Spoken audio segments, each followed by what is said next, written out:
ॐ नमः शिवायेति शिवं प्रपद्ये शिवप्रसीदेति शिवं प्रपद्ये शिवात्परन्नेति शिवं प्रपद्ये शिवोऽहमस्मीति शिवं प्रपद्ये. In the previous satsanga, we did a Guru Vandana where we meditated on the life of that supremely compassionate teacher who has blessed us with the Shivananda Lahari. And we also saw how Jagadguru Shankaracharya is Sakshat Shiva himself. Shambhor Murtischarati Bhuvane Shankaracharya Rupa. It is that form of Shambhu who is walking this earth. Through his Upadeshas, he continues to liberate people in every generation. And that Upadesha that liberates everyone, that is Shankaracharya. With this, we enter Shivanandalahari, where the very first shloka speaks about the Shiva Shakti Aikya Tattva. It's a very beautiful story, the story of Annapurneshwari, where one day Parameshwara is doing Jnanopadesham. Parameshwara is always Jnanaswarupa and a Jnanamurti, Tapomurti. We say Jnanamichet Maheshwarat. If you want Jnanam, the best person to go to is Parameshwara, because he will give you that Atmajnanam. He is doing all this Vedanta Upadesha, and in the middle of the conversation, he says even food is a part of Mithya. That is, everything, including food, is Mithya. It is not real. Only the Atma is real, the Jagat is Mithya. So, food which is a part of the world, that is also Mithya. Now, hearing this, Jagannatha is very upset and she goes away from there. She decides to just go away from there. She says, "Oh, okay, you're saying food is Mithya, so I will go away from here." Then what happens? Everyone starts suffering from hunger, including Parameshwara. Because while he is sitting in the state of Nirvikalpa Samadhi, he is beyond all of this. But now he is interacting in the Vyavaharika plane, even Parameshwara starts suffering from hunger. There is a shloka, Swayam Panchamukha Shivaha Gajanana Shadanano Digambarah Katam Jivet Annapurna Nachet Grihe. Shiva has 5 faces. Sadyojata, Vamadeva, Aghora, Tatpurusha and Ishana. So you have Shiva who has 5 faces or 5 mouths. Generally, while speaking about food, we say we have so many mouths to feed. So you have Rameshwara with 5 mouths. Then you have Gajanana, his son Ganesha, who has an elephant's face and thereby an elephant's mouth. Shadanano. Then you have Kartikeya who has 6 faces. So you have Shiva who has 5 faces. You have Ganesha who has the face of an elephant, and you have Kartikeya who has 6 faces. Who will feed all these mouths? The shloka says, Digambarah katham jivet annapurna nachet grihe. If Annapurna is not there, how will all of their mouths be fed? So Annapurna disappears and everyone starts suffering from hunger. So Parameshwara himself goes as a bhikshu, and he finds out that there is some lady in Kashi Kshetram who is doing Annadana, and she seems to be having some kind of Akshaya Patra, because whoever comes, she is feeding everyone. And that is where we see that beautiful image of Annapurneshwari giving bhiksha to Parameshwar. So what we'll understand from this is there are 2 planes of existence, the Paramartha Drishti and the Vyavahara Drishti. In Paramartha Drishti, it is Shiva, that truth alone exists, like Acharya says, Chidananda Rupa Shivoham Shivoham. That existence, consciousness, bliss, where there is no second entity, it is of the nature of existence, it is of the nature of consciousness, and it is bliss itself. There is no person who is experiencing bliss, it is just bliss itself. You are of the nature of bliss itself. This is from the perspective of Paramartha, or the ultimate reality. But when we look at Vyavahara, how Bhagavan interacts with us is through the principle of compassion, Daya. That is where we have Jagannatha. Acharya says in Devi Aparadha Kshamapana Stotram, जगन्मातर्मातस्तव चरणसेवानरचिता न वा दत्तं देवि द्रविणमपि भूयस्तव मया तथापि त्वं स्नेहं मयि निरुपमं यत्प्रकुरुषे कुपुत्रो जायेत क्वचिदपि कुमाता न भवति. He says, Mother, I have done nothing for you, nothing at all. And what can we really do for the Divine Mother?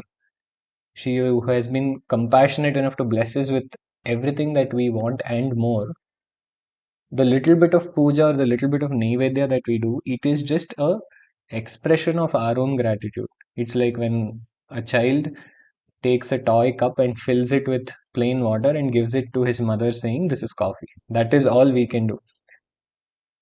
But even that she accepts because it is coming from a place of love. It is coming from a place of affection. That bhavam that I want to do something for my mother, that is what she is so happy to see. But Acharya says, Amma, even that I have not done. I have not done dana dharma in your name. I have not done puja in your name. But still, tathapi tvam sneham mayi nirupamam yat prakurushe. Even then, you are showing uncomparable compassion towards me. The kind of compassion that the Divine Mother has for us, you cannot compare it with anything. There is a there are two namas in Lalita Sahasranamam, Sarvagnya, Sandra Karuna. Even if we take a worldly mother, there is a small limitation which is the lack of knowledge. All mothers want what is best for their child, but mothers often struggle with figuring out what is best for their child. A lot of times they're in confusion, whether it comes to their children's career or whatever it is, their choice of how they want to live. A lot of mothers say, I want what is best for my child, but I don't know. Truly speaking, I don't know what is best for them. But the Divine Mother is not like that. She is Sarvagnya. She is the substratum of all knowledge. She is all knowing, omniscient. Sandra Karuna, she is of the nature of condensed compassion. If you take this infinite principle called compassion and you somehow condense it into a form, that would be Lalita Ambika. That would be the Divine Mother. So, that Divine Mother who knows everything about us. Generally, when someone is very affectionate or compassionate towards us, the truth is they don't know everything about us. There are very few people who will know every little detail of our life and still choose to be affectionate towards us. You can think of your best friend or your husband or wife or whoever that might be. If they find out all the wrong thoughts you have had about them, if they find out all the bad things you might have said about them behind their back, whether or not they'll still continue to have that kind of affection for you is a big question mark. But the Divine Mother knows all of this, she still chooses to be compassionate towards us. And in the plane of Vyavahara, it is this compassion that helps us sail through. And I've seen this in Jnanis. When they teach Vedanta, you can just see that their Shiva Swarupa, that Jnanam of Shiva is just shining through. They say you are not the body, you're not the mind, you're not the intellect, you're beyond all of this. But you go in front of them and you just cough, they will get so worried, like a mother getting worried that her child is sick. So why did that Jnani, who few minutes back declared boldly that you are not the body, why is that Jnani getting a little worried because you are not feeling well? Because the body is not feeling well. Because when Vyavahara comes, it is that principle of compassion that works. When Paramartha comes, when it comes to realizing the ultimate purpose of life, and when it comes to going beyond samsara, it is Shiva who is going to take us through. But on the way, there are so many difficulties we face. We struggle in our ajnana, and throughout all of this, it is the loving and affectionate hand of the Divine Mother that comforts us and takes us through samsara. So, Shiva and Shakti, this principle of Jnanam and this principle of Daya, they can never be separated. They are always shining together. That's why all the words used in the first shloka of Shivanandalahari, they are in dual. That is, in Sanskritam, we have singular, dual, and plural. In most languages, we only have singular and plural, but here we have singular, dual, and plural. So all the words are in dual. The first word, Acharya starts by saying Kalabhyam.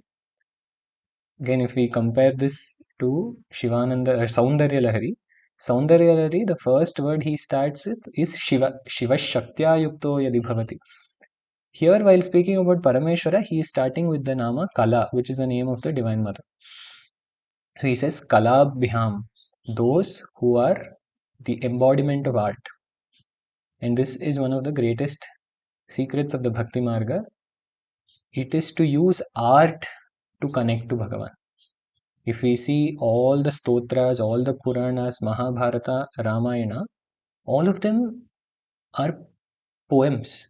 When you look at it from that angle, Valmiki Maharshi, who taught the story of Rama to the entire world, he is also Adi Kavi. But is he worshipped just because he's a poet par excellence? Not just that. The reason Valmiki Maharshi is worshipped and Vyasacharya is worshipped and Shankaracharya is worshipped is because they used their poetry not to give people entertainment but to give people enlightenment. That is the difference. Rishis do not accept any form of art that does not lead you to Bhagavan. Because art is the most natural expression that is there within us. If you go to a tribal community that has not interacted with the rest of mankind ever, you see they will have a tribal song. You see they will have a tribal dance. They will have their own way of doing alankara, decorating themselves. They will have their own paintings. So who taught them all of this? From where did they learn all of this? Did someone go into the forest and take music classes, or did someone go and take dance classes? No, art is there in all of our hearts. It is there in nature. It is there in the singing of a bird. It is there in the dancing of a peacock. So this is a very natural expression. This is something that all of us have within us. It might manifest in different people in different forms, but it is there within all of us. So what the rishis did, they realized that this art that is there within us, it is nothing but an expression of the divine. It is not just a worldly thing, or it is not just something that we have created. Art is not something we have created. Art is the language Bhagavan chooses in order to communicate with us. So what do? We use that same art to connect back to Bhagavan. In Kannada, there is a song, Kereya Neeranu Kerege Challi Varava Padadavarante Kaniro Hariya Karunadolada Bhagyava Hari Samarpane Madi Badukiro, which means there is a person who is going and pouring water into a lake. It makes it look like, oh, this person has so much water that he is donating water to the lake. But the truth is, he took 2-3 pots of water from the lake. 1 or 2 pots he used, so the rest of it he just poured it back into the lake. So, like that, this art that is there within us is a gift from God. What do? We offer that back to Bhagavan and we find true meaning in our lives. That's why you see all art forms in ancient India, they flourished around temples. Whatever art form you want to choose, you can through that find a way to reach Bhagavan. You see music, there are the kritis of Tyagaraja Swami, Muthuswami Dikshitar and Sadashiva Brahmendra. Right from the simplest Kamya Bhakti. One very popular song in Kannada is Bhagyada Lakshmi Baramma, which people often sing in order to invite Mahalakshmi and prosperity into their houses. From our basic worldly needs and the bhakti that comes in relation to this, which we call Kamya Bhakti, all the way up to singing Brahmam Okkate, to sing that Brahman is one, the highest Atmajnana. Every single aspect of spiritual life is covered through this one art form called music. Another very popular way of using music as a means to connect to the divine is Nama Sankirtana, to sing the glories of the Lord. But even while singing the glories of the Lord, we have to be aware of the fact that this ability to sing and this knowledge of Shastras, this knowledge of Stotras and music was given to us by that very same divine entity. Acharya ends Saundarya Lahari by saying, Twadiyabhirvagbhihi tavajanani vacham stutiriyam. O Divine Mother, the Vag Shakti, the ability to speak that you have given me, with that ability, I am offering this poem at your holy feet. We'll continue this tomorrow. Shiva Shiva.